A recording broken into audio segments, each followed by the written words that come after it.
Alleluia, Alleluia. In the name of the Father, and of the Son, and of the Holy Spirit.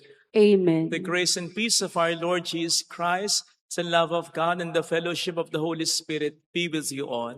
And with your spirit. To prepare ourselves to celebrate the sacred mysteries, let us first call to mind our sins and ask the Lord for pardon and mercy.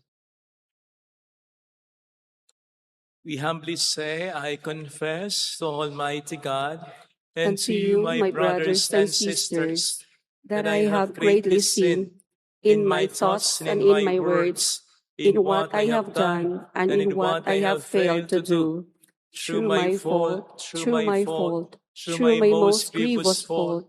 Therefore I ask the Blessed Mary, ever Virgin, all the angels and saints, and you, my brothers and sisters, to pray for me to the Lord our God. May Almighty God have mercy on us, forgive us our sins, and bring us all to life everlasting. Amen. Lord, have mercy. Lord, have mercy. Christ, have mercy. Christ, have mercy. Lord, have mercy. Lord, have mercy.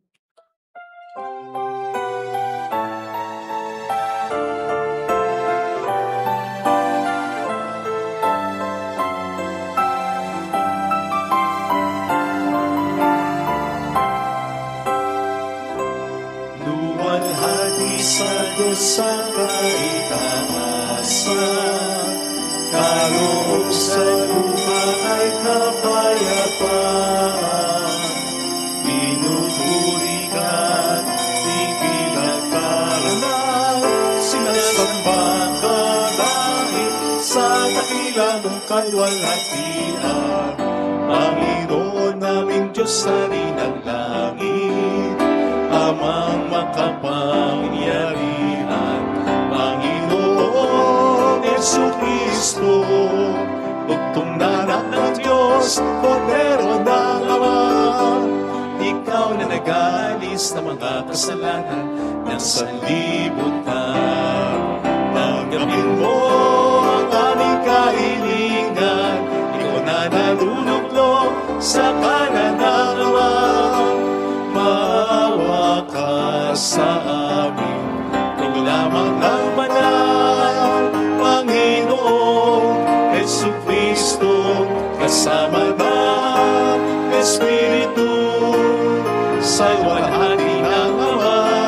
Amen, amen, amen, amen.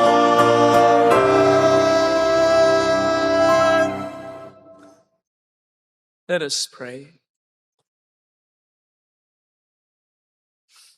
Almighty, ever-living God, lead us to a share in the joys of heaven, so that the humble flock may reach where the brave shepherd has gone before, who lives and reigns with you in the unity of the Holy Spirit, one God, forever and ever. Amen. On the first reading, Peter, the leader of the apostles, proclaims to the people that Jesus, who was crucified, is risen from the dead and is proclaimed by God as Lord and Messiah. A reading from the Acts of the Apostles. Then Peter stood up with the 11, raised his voice, and proclaimed, "Let the whole house of Israel know for certain that God has made both Lord and Christ, this Jesus whom you crucified."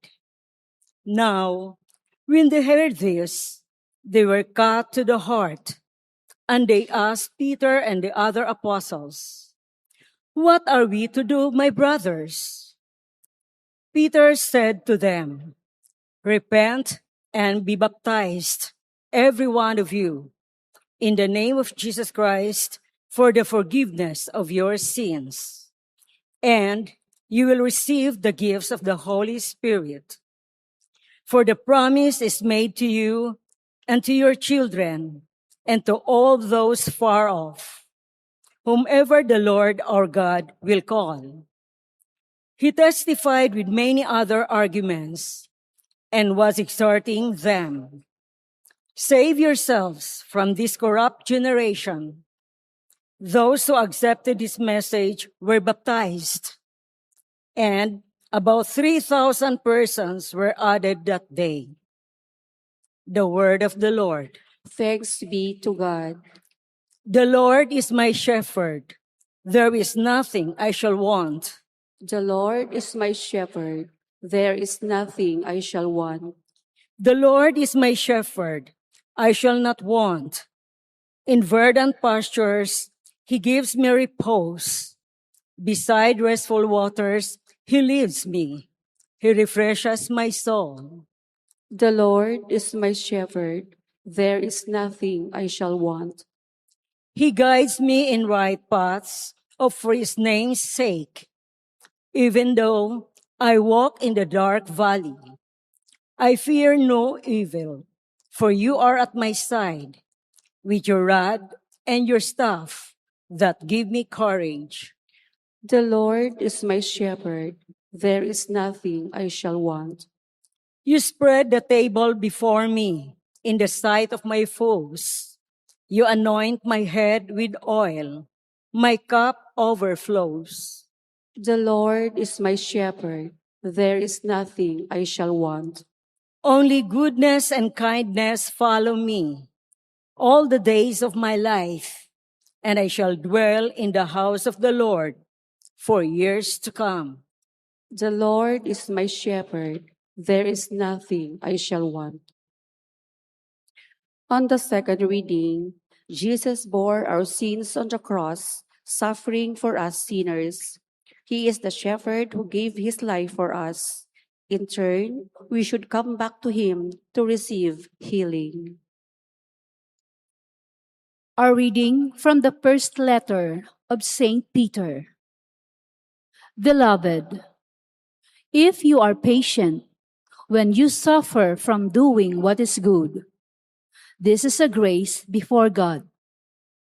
For to this you have been called, because Christ suffered for you, leaving you an example that you should follow in his footsteps. He committed no sin, and no deceit was found in his mouth. When he was insulted, he returned no insult. When he suffered, he did not threaten. Instead, he handed himself over to the one who judges justly. He himself bore our sins in his body upon the cross, so that free from sin, we might live for righteousness. By his wounds you have been healed, for you have gone astray like sheep. But you have now returned to the shepherd and guardian of your souls. The word of the Lord. Thanks be to God.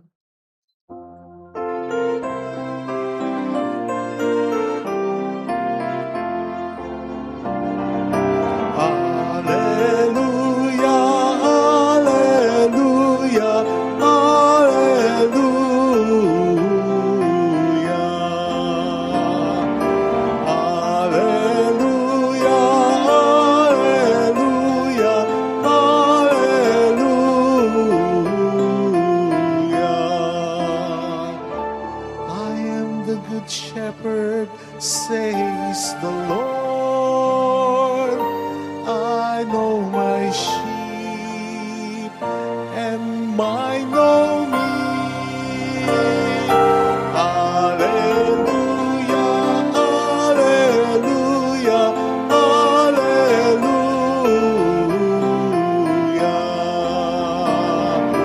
Alleluia, alleluia.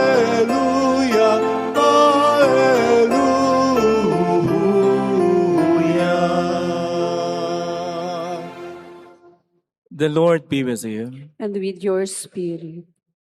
A reading from the Holy Gospel according to John.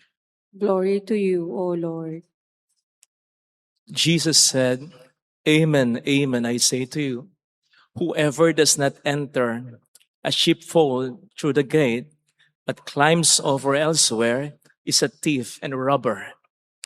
but whoever enters through the gate is the shepherd of the sheep. The gatekeeper opens it for him, and the sheep hear his voice. As the shepherd calls his own sheep by name and leads them out.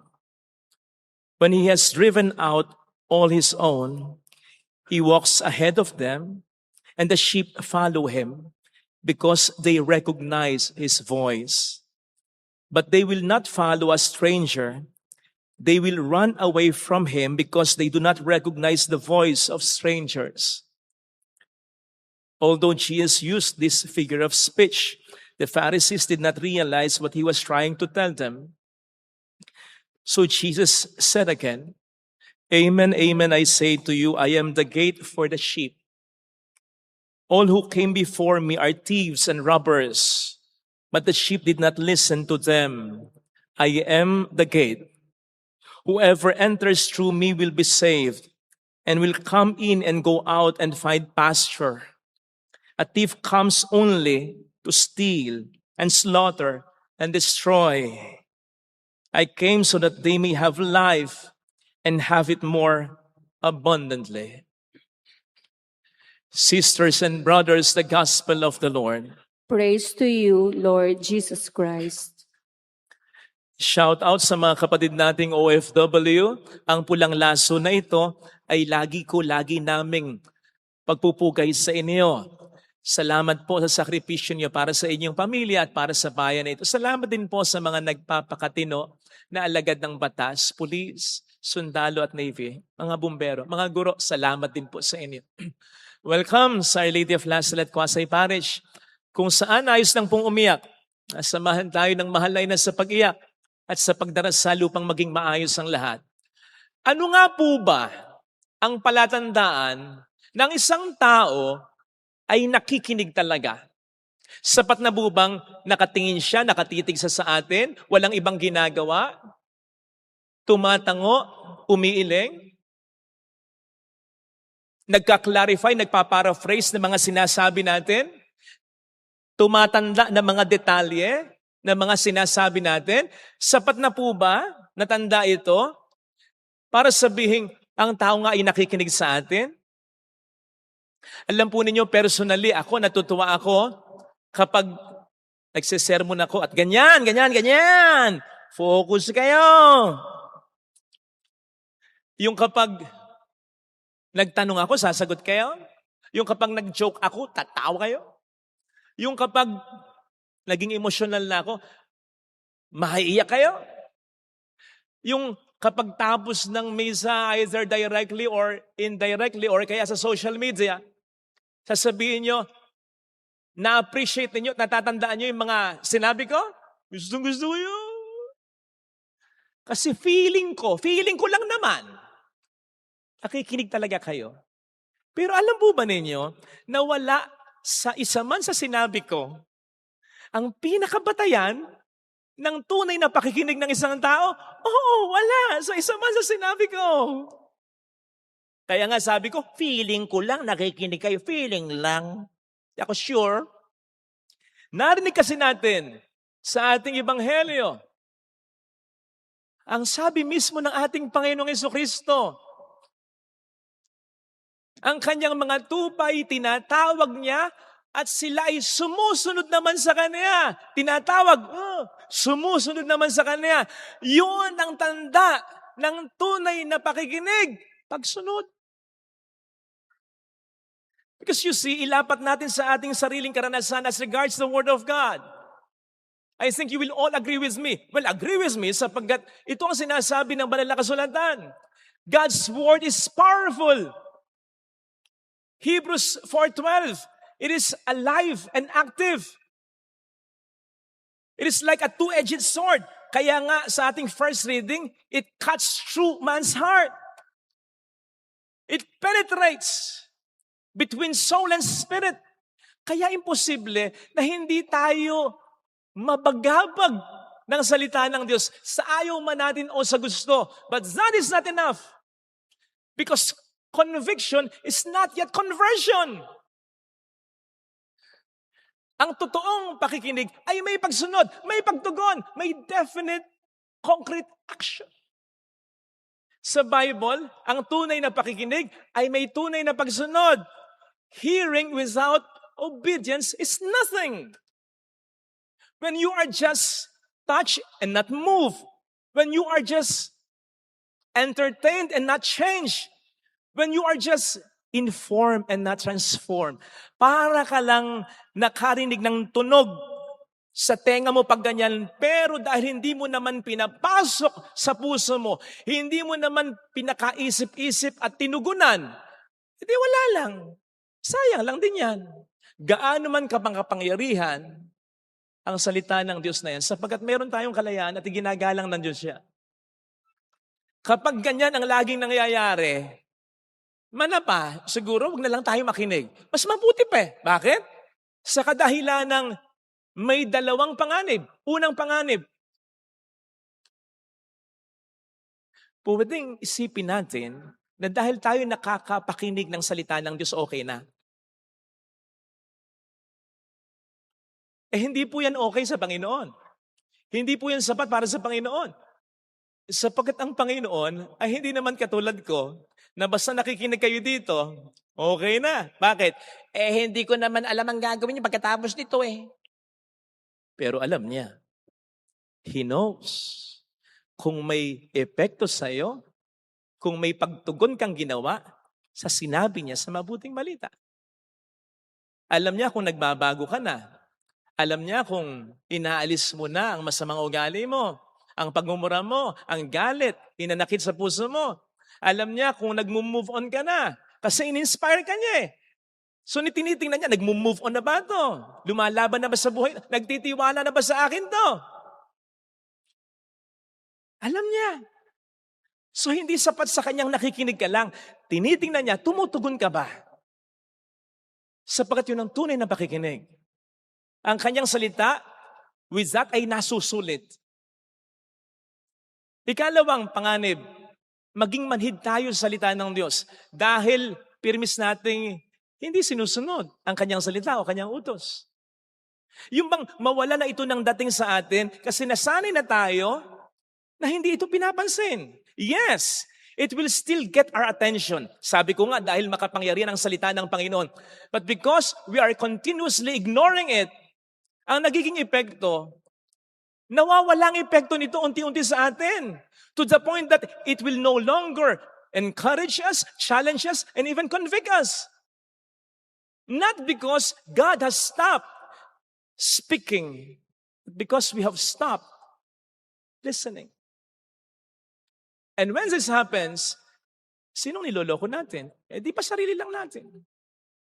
Sapagkat maliwanag ang sabi ni James, St. James 1 verse 22, become doers of God's word, not just listeners. Otherwise, you are just fooling, deceiving yourselves.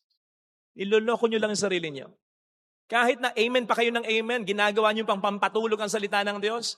Kung hindi naman ito, ninyo tinutugunan, niloloko nyo lang ang sarili nyo. Wala tayong ibang niloloko, kundi ang sarili natin. Sapagkat maliwanag ang alok ng Panginoon para sa mga tunay na nakikinig and therefore sumusunod sa kanyang salita. Anong sabi niya? I came so that they may have life and have it more abundantly. Bigyan sila ng buhay na ganap at kasaya-saya. Ito yung alok niya. Anong klaseng buhay ito? Ganap at kasaya-saya.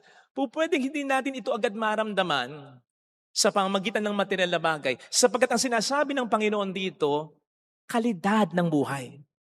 Malalim na kaligayahan, malalim na kapayapaan, pangit man o maganda man, mahirap man o madali man, ang ating maging karanasan.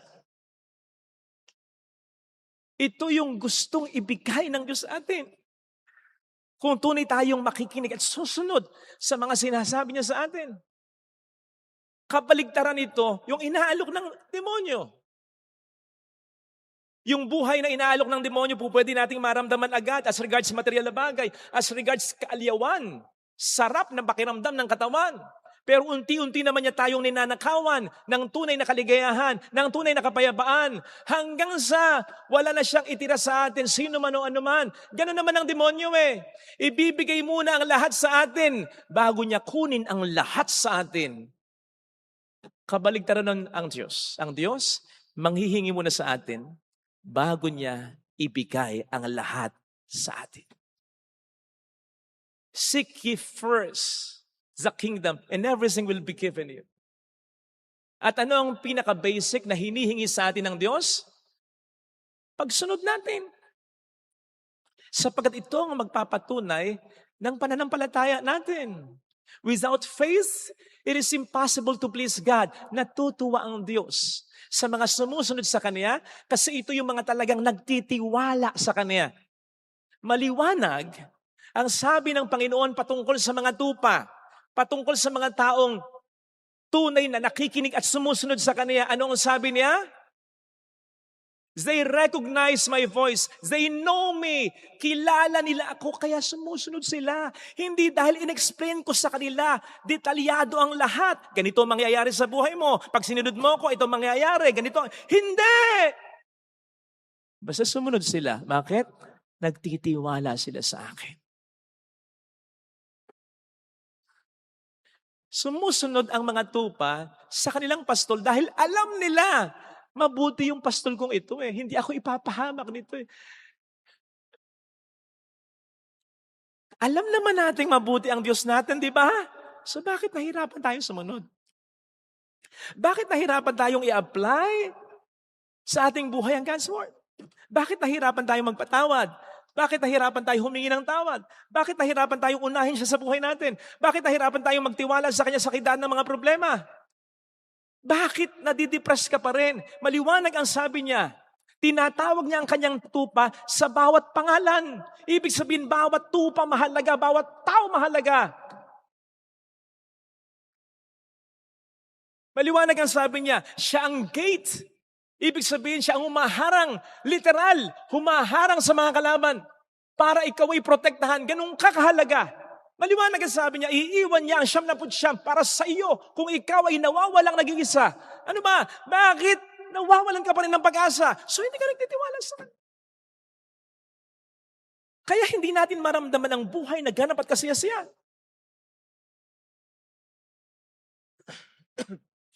You see, sa banal na kasulatan, may mga mas mahirap pang ang utos ang Diyos na sinunod ng tao Halimbawa, yung utos ng Diyos kay Abraham na ialay ang kanyang kaisa-isang anak na si Isaac. Mahirap yun. Halimbawa, yung utos ng Diyos kay Gideon na kalabanin ang mayroong 135,000 na Midianita kahit 300 lang sila. Mahirap yun. Okay. In the New Testament, wag na tayong lumayo kay Saint John, sapagkat kay Saint John naman galing ang ebanghelyo na ating pinagninilayan. Sa ebanghelyo ni Saint John, yung pinakaunang ginawa ang himala ni Kristo at yung pinakahuling ginawa na himala ni Kristo, it has something to do, or they have something to do with pagsunod ng tao sa mahirap na utos ni Kristo. Pinakaunang milagro, wedding feast at Cana. Anong utos ni Kristo? Punuin nyo ng tubig ang mga banga. Mahirap yun. Mahirap intindihin yun. Bakit? Ang kailangan ng tao, alak sa banga, hindi tubig sa banga. Yung pinakahuling milagro na ginawa ni Kristo, anong mahirap na utos ni Kristo? Sabi niya kay Pedro at sa mga disipulo, ihulog ninyo sa gawing kanan ng lambat. Mahirap intindihin yun. Bakit? Ikaw itong mangingisda buong magdamag kang nang huli, wala kang nahuli. Tapos, dahil sinabi ng isang karpintero, ihulog mo yung lambat at maniniwala kang makakahuli ka? At bakit sa gawing kanan? Bakit? Hindi ba lumalangoy ang isda sa kaliwa? Ano ba naman yan? Pero sumunod sila. Sapagkat sabi nga ni Pedro, sa ibang version nito, because you say so, magdamag po kaming walang huli. Pero sinabi mo, sad-sad na po yung negosyo ko, pero sabi po, di ba ala ko sa'yo? Matindi po yung sakit ng 6 months to live na lang daw po ako. Pero sinabi mo, asa ko, sige asa ko. Wala na akong makitang pagbabago sa asawa ko, sa anak ko, pero sinabi mo, magtiyaga ako. Ang sakit ng ginawa niya sa akin. Pero sinabi mo, sige, magpapatawad ako. Yun ang tunay na pagsunod. At doon nangyayari ang milagro. You see, siguro naisip niyo, buti pa sa Bible, noon, ang dami-daming milagro. Bakit wala na yatang milagro ngayon? Tandaan po natin, God is the same yesterday, today, and forever. Hindi nagbabago ang Panginoon. Tayo ang nagbabago ng pagsunod. Baka hindi na tayo masyadong nagtitiwala ngayon. Now, yung mga nakakaluwag naman sa buhay dito o yung mga walang masyadong problemang pinagdaraanan, baka ang iniisip nyo, that's not for me, Father. Okay naman yung buhay ko eh. Hindi ko kailangan ng milagro. Okay na ako sa buhay kong ito. Kapatid, tandaan mo ang ino-offer ng Diyos na buhay sa iyo. Not just a good life, not even a better kind of life, the best kind of life. May iigaganda pa yung buhay mo. May ilalalim pa yung pananampalataya mo, yung kaligayahan mo, yung kapayapaan. Yun ang gusto na ibigay ng Diyos sa iyo at sa pamilya mo. At sa mga kaapu-apuhan mo. Kaya sana, whenever God's Word cuts through our heart, katulad ng sinasabi sa ating first reading, ganun din ang maging response natin, katulad ng response ng mga tao sa ating first reading. Anong dapat namin gawin? Kapag nagbasa ka ng salita ng Diyos, kapag nakinig ka ng homily, tapos may tumama sa iyo, kapatid, hanggang makalabas ka ng simbahan, pag-isipan mo yon, pagdasalan mo yon, and then ask God, Lord, tinamaan ako. Anong gusto mong gawin ko? Seryosohin mo yung dasal na yon. At sasabihin talaga sa iyo ng Panginoon ang gagawin mo. Sundin mo. Sinasabi ko sa iyo, may mangyayaring milagro sa buhay mo at sa pamilya. Ito sana ang hilingin nating biyaya sa banal na pagdiriwang na ito. Ilagay natin ang ating kanang kamay sa tapat ng ating puso.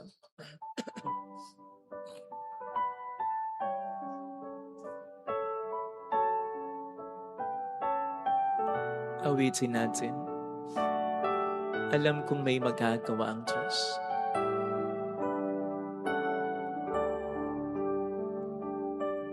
Sa'yo, maraming pagkakataon tinamaan ako nang binasa ko, nang napakinggan ko, pero inignore ko lang. Pinagpag ko lang, pumasok sa isang tenga, lumabas sa kaliwa. Sorry, Panginoon. Kasi mayroon ka palang magandang gustong gawin sa buhay ko. Kung sumunod lang ako, sana, Panginoon, ibalik mo. Sana mula ngayon, tulungan mo ako na masumampalataya na kaya mo ako pinasusunod sa sinasabi mo ay dahil gusto mo na may magandang mangyari sa buhay ko. Wala itong kondisyon, kaya lang kinakailangang sumunod ako sa sinasabi mo. Tulungan mo ako. Hallelujah! Purihin ang Diyos. Hallelujah! Siya ay muling babalik sa atin. Siyang nakakaalam ng pinakamakabubuti para sa atin. Kaya nga, kung susundin lang natin ang kanyang sinasabi, hindi mangyayari mabuti. Hindi lang mabuti, kundi yung pinakamabuti. We may not know it instantly, pero gradually, mas lalalim yung kaligayahan, mas lalalim yung kapayapaan, mas lalalim ang pananampalataya. Mayroong magandang mangyayari sa iyo. Higit pa sa inaasahan mo. God's word is His love's letter for you. Kung lalapit ka kay Jesus, walang anghel na nagsasabi sa iyo kung anong gagawin mo. Pero nandito, sa salita ng Diyos na buhay ang taktim mo, mayroong magandang mangyayari sa iyo. Simulan nating igalang, pahalagahan ang salita ng Diyos. Kung lalapit kay Jesus, marami tayong mga dasal na nandito na ang sagot. Hindi lang natin pinakikinggan at hindi lang natin sinusunod. Glory to the Father, and to the Son, and to the Holy Spirit. As it was in the beginning, is now, and ever shall be, world without end. Amen. I believe in God, The Father Almighty, Creator of heaven and earth, and in Jesus Christ, his only Son, our Lord, who was conceived by the Holy Spirit, born of the Virgin Mary, suffered under Pontius Pilate, was crucified, died, and was buried. He descended into hell. On the third day he rose again from the dead. He ascended into heaven, and is seated at the right hand of God, the Father Almighty. From there he will come to judge the living and the dead. I believe in the Holy Spirit, the Holy Catholic Church, the communion of saints, the forgiveness of sins, the resurrection of the body, and life everlasting. Amen. Let us pray to the Lord to send us shepherds after his own heart. With confidence, let us pray. Lord, hear our prayer. Lord, hear our prayer. Inspire our religious, political, and civil leaders a sense of responsibility, service, and respect for the dignity of each person. May they put the good of the people over their personal interests. We pray. Lord, hear our prayer. Have compassion on those who have wandered. Feed the hungry, comfort the weary, and bind up the brokenhearted. We pray. Lord, hear our prayer. Endow your church with vocation to the priesthood and consecrated life who give themselves totally to the cause of the kingdom. We pray. Lord, hear our prayer. Welcome into the eternal pasture of paradise the soul of our departed loved ones, and grant that we may be with them at the end of our earthly pilgrimage. We pray. Lord, hear our prayer. Let us pray for the urgent concerns of our community and our personal intentions. We pray. Lord, hear our prayer. O Father, receive our petitions that we may continue our mission of building your kingdom so that when Jesus, our chief shepherd, appears, we shall receive the unfading crown of glory. We ask this through Christ our Lord. Amen. Amen. Offertory.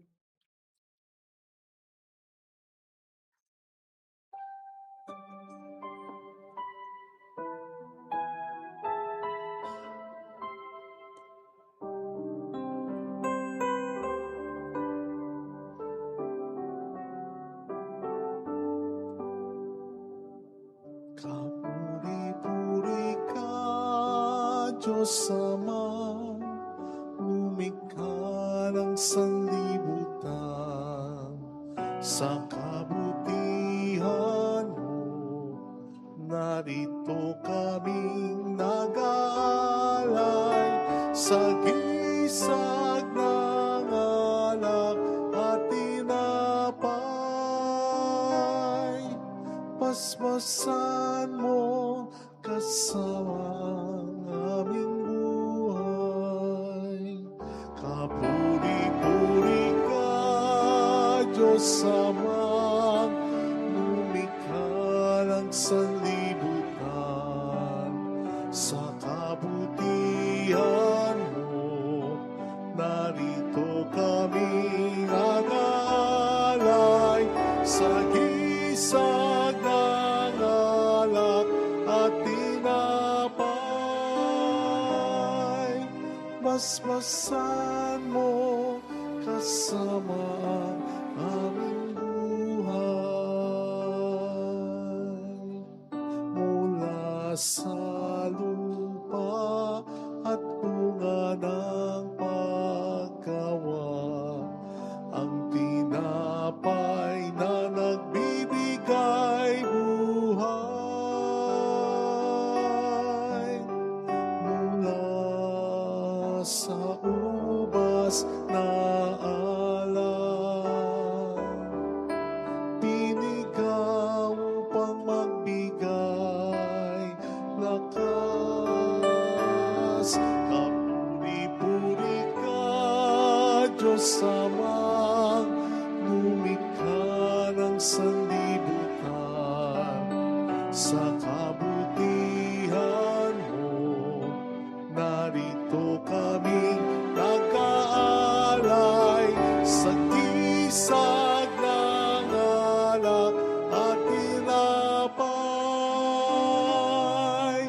basbasan mo kasama ang aming buhay. Pati na ang isip mong itang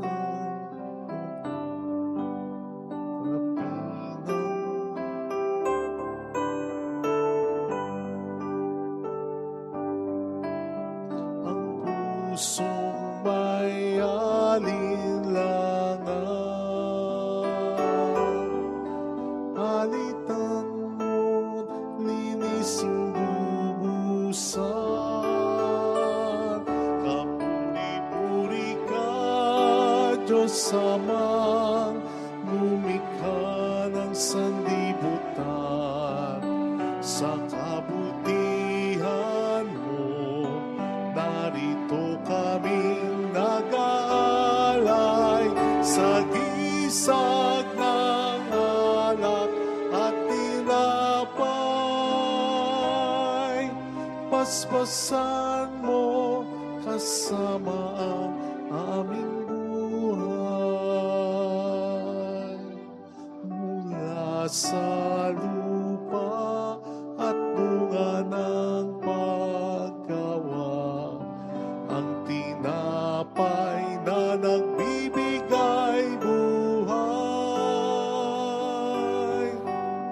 Mula sa ubas na alak, binigaw upang magbigay lakas. Kapuri-puri ka, Diyos Amang lumikha ng sanlibutan. Sa kabutihan mo, narito kaming nag-aalay sa gisag ng alak at tinapay.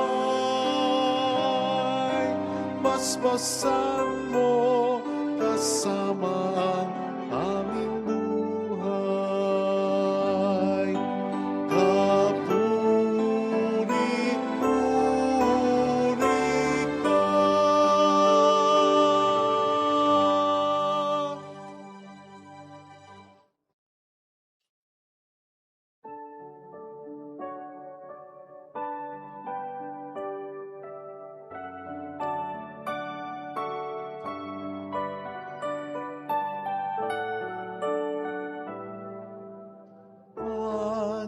Paggalay namin sana ay kalugdan mo, isang bayan na nagpupugay, nagmamahal sa'yo. Saan yun itong tinapay na nagdudulot ng buhay at alak na sa gisag ng bigay mong kaligtasan? Pakinggan mo kami, mapagkalingang Diyos. Tulot mong sarili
sambayanan at pupugay nagmamahal sa'yo.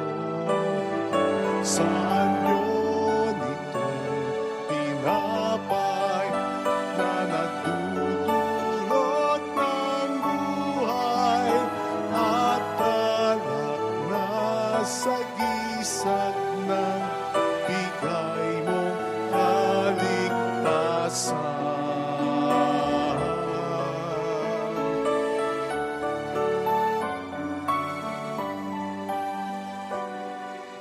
Sarili mong pag-aalay ngayon'y inaalala habang naghihintay kami sa'yo.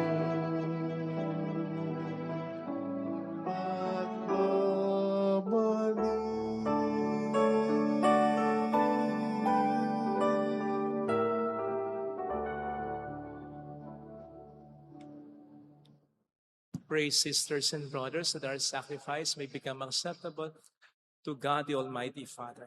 May the Lord accept the sacrifice at your hands for the praise and glory of his name, for our good and the good of all his holy church. Grant, we pray, O Lord, that we may always find delight in these Paschal mysteries, so that the renewal constantly at work within us may be the cause of our unending joy. Through Christ our Lord. Amen. The Lord be with you. And with your spirit, Lift up your hearts. we lift them up to the Let us Lord. give thanks to the Lord our God. It is right and just. It is truly right and just, our duty and our salvation at all times to acclaim you, O Lord, but in this time, above all, to laud you yet more gloriously when Christ our Passover has been sacrificed.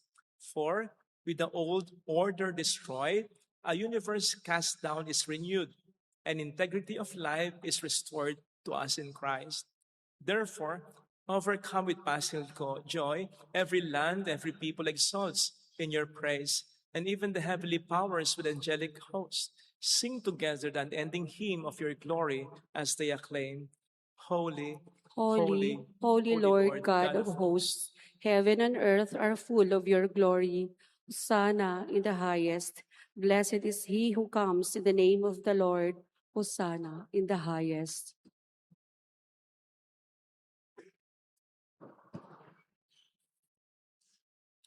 You are indeed holy, O Lord, the fount of all holiness.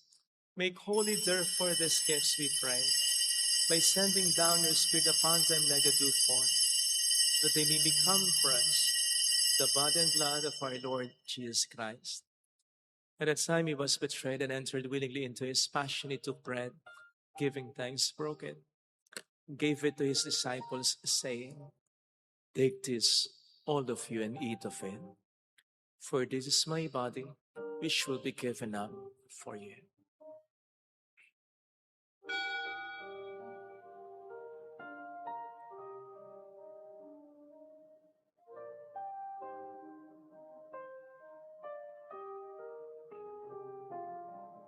In a similar way, when supper was ended, he took the chalice and once more giving thanks, gave it to his disciples, saying, Take this, all of you, and drink from it. For this is the chalice of my blood, the blood of the new and eternal covenant, which will be poured out for you and for many, for the forgiveness of sins. Do this in memory of me.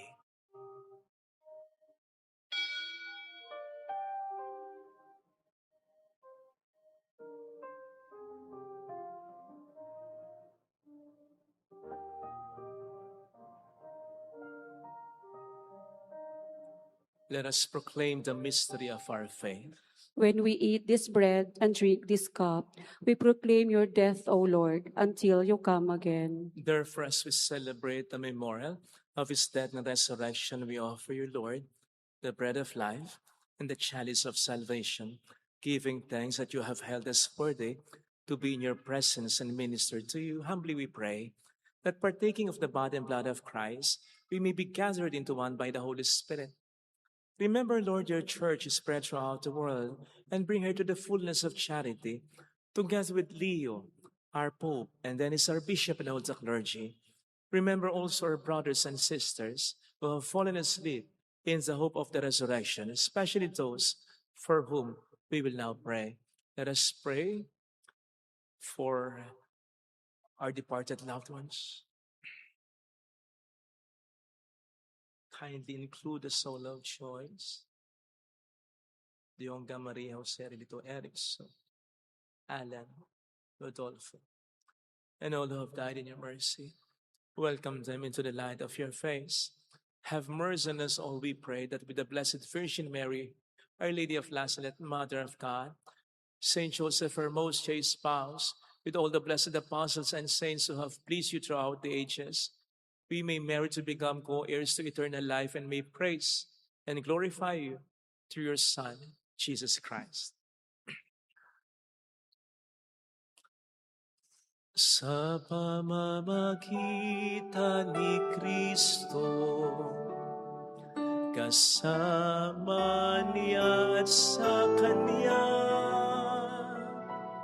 ang lahat ng parangal at papuri ay sa iyo, Diyos Amang makapangyarihan, kasama ng Espiritu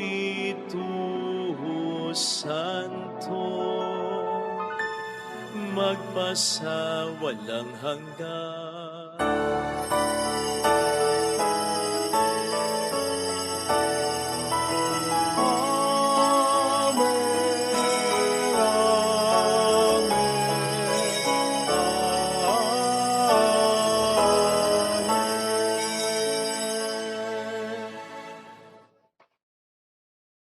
At the Savior's command and formed by divine teaching, we dare to say,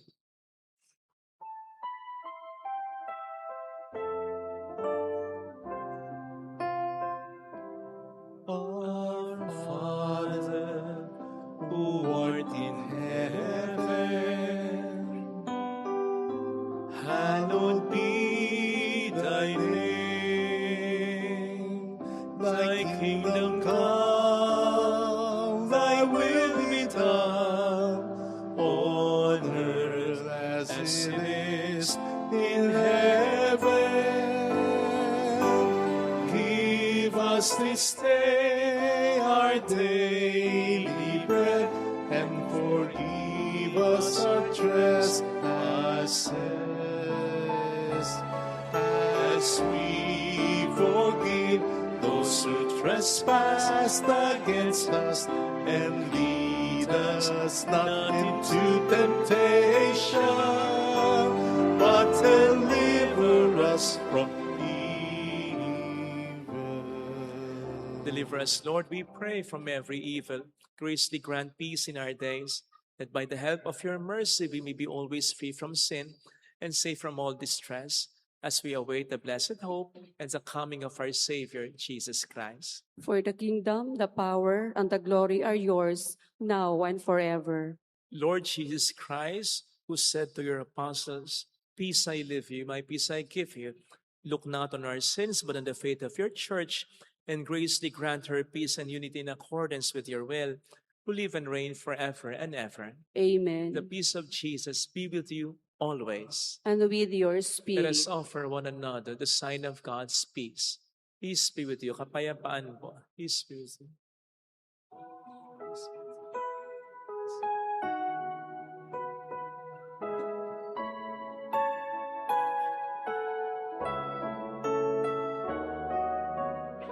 Lamb of God, you take away the sins of the world. Have mercy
Behold, the Lamb of God who takes away the sins of the world. Happy are those invited to receive him. Lord, I am not worthy that you should enter under my roof, but only say the word, and my soul shall be healed.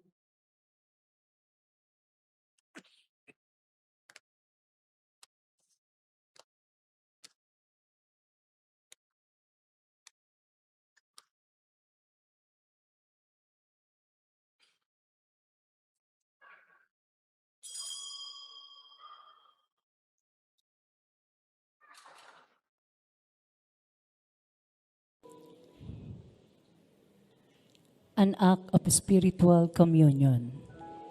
My Jesus, I believe that you are present in the most holy sacrament. I love you above all things, and I desire to receive you into my soul. Since I cannot at this moment receive you sacramentally, come at least spiritually into my heart. I embrace you as if you were already there and unite myself wholly to you. Never permit me to be separated from you. Amen. Ako ay kanyang pinagpapahinga sa mainam niyang pastulan.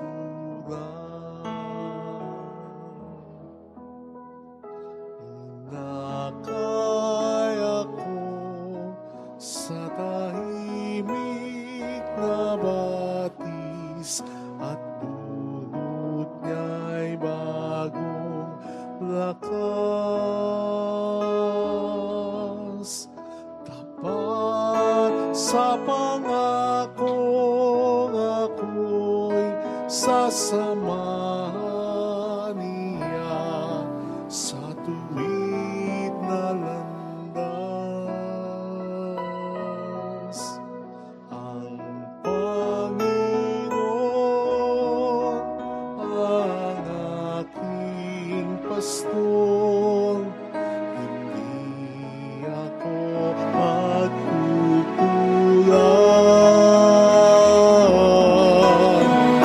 Ako ay kanyang pinagpapahinga sa mainam niyang pastulan.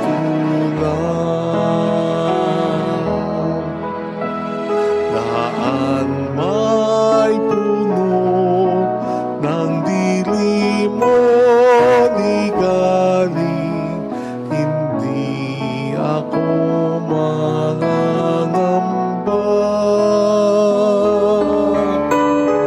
Tungkod mo't pamalo ang siyang gagabay sa akin at sa sanggalang tuwina. Ang Panginoon ang aking pastor, hindi ako magkukulang.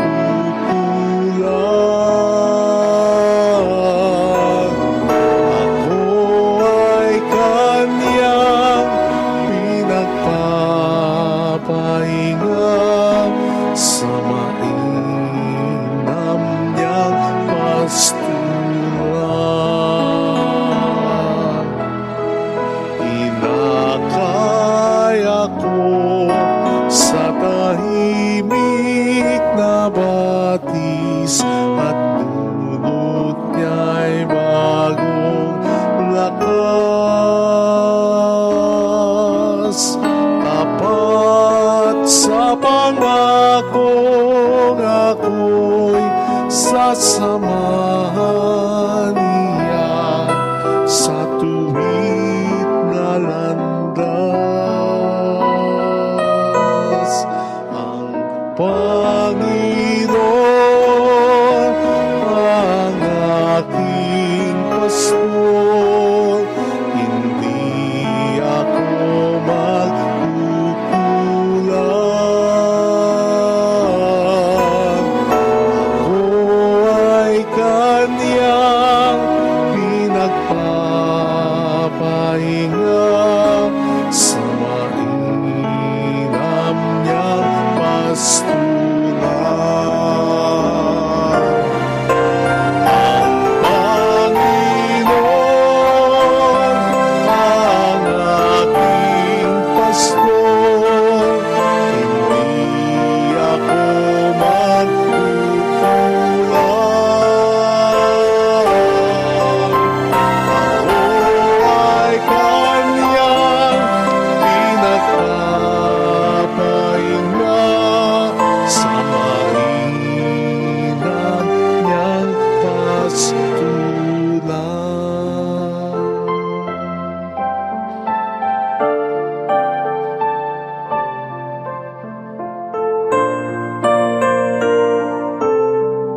Salamat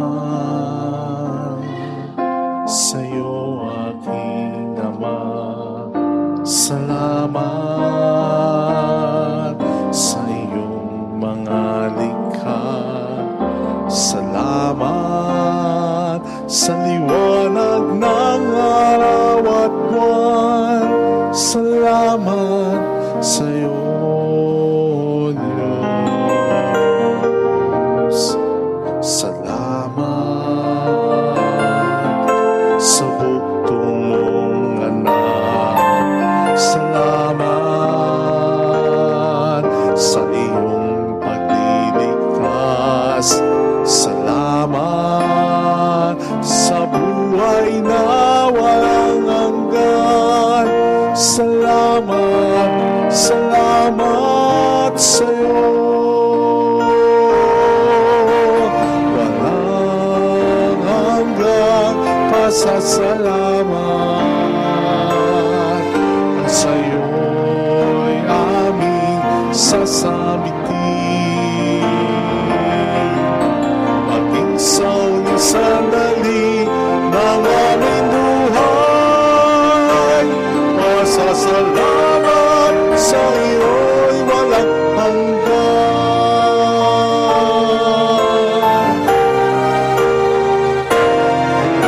Salamat sa buhay kong ito. Salamat at ako'y uminago. Salamat sa walang hanggang pag-ibig mo. Salamat, salamat sa walang hanggang pasasalamat. Sa'yo'y aming sasabitin.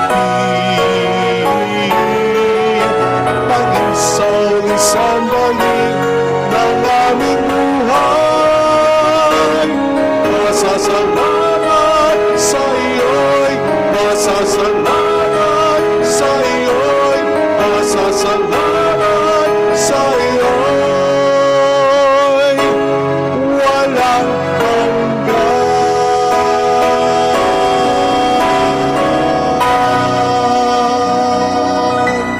Let us pray. Look upon your flock, kind shepherd, and be pleased to settle in eternal pastures the sheep you have redeemed by the precious blood of your Son, who lives and reigns forever and ever. Amen. Holy God, Holy Mighty One, Holy Immortal One. Have mercy on us and on the whole world. Holy God, Holy Mighty One, Holy Immortal One. Have mercy on us and on the whole world. Holy God, Holy Mighty One, Holy Immortal One. Have mercy on us and on the whole world. Jesus, King of Mercy. We trust in you. Alalahanin, Alalahanin, O mahal na Birhen ng Lasalet, Ina ng pag-asa, ikaw ang nagpaalala sa aming magbalik loob sa Ama. Ito ang nagpapatunay na ang kagandahang loob mo'y nanatiling busilak. Sa pag-aaruga mo sa amin, tungkulin mo'y tinupad. Sa paanan ni Kristo'y itinuring mo kaming mga tunay mong anak. Kaya ninais mong ni Isay huwag mapahamak. Maging sa iyong walang tigil na pananalangin, pati luhay pumata. Huwag namang mawala ng saysay ang iyong paghihirap. Hiling nawa namin sa iyo, O aming inang liyag, na matapos sa pagkikibaka namin sa mundong ito, at sa pananatili naming tapat kay Kristo, sa kapurihan mo'y makibahagi kaming ganap, upang kung nasaan ka ngayon, maparoon din kaming lahat, at ang kaganapan ng kaluwalhatian ng Diyos Amay tuluyang matupad, siya nawa. mahal na Birhen ng Lasalet, nagkapagkasundo ng mga makasalanan. Ipanalangin mong walang patid kaming mga dumudulog sa Marami iyo. pong salamat sa inyong pakikiisa at sa mga tulong na binibigay ninyo. Hindi lang man po kayo narito, kundi yung mga kasama rin natin through live stream of the Mass at yung mga nakakapanood din ng mga replay ng ating mga misa at nagbibigay ng tulong nila through our GCash and bank account. Marami pong salamat sa pagsuporta rin sa ating souvenir shop or religious store, sa mga nag-aalay pa rin ng alkansya, sa pag-share pa rin ng ating mga recorded reflections and videos. Marami pong salamat sapagkat napagsasama-sama nating lahat. Nakakagawa talaga ng milagro ang Panginoon sapagkat kung malalaman nyo lang po yung mga pasweldo natin, yung mga tinutulungan natin, kayo mismo ay magtataka kung bakit tayo nakararaos at may sumusobra pa. Yun po ay dahil sa pagsunod ninyo sa Panginoon na tulungan ng simbahang ito nang makatulong din sa iba. Kaya maraming salamat po sa pagtugon nyo talaga sa Panginoon. Salamat po. The Lord be with you. And with your spirit. And may Almighty God bless you and our loved ones. In the name of the Father, and of the Son, and of the Holy Spirit. Amen. The Mass has been offered. Go in the peace and love of Jesus Christ. Thanks be to God. Salamat po.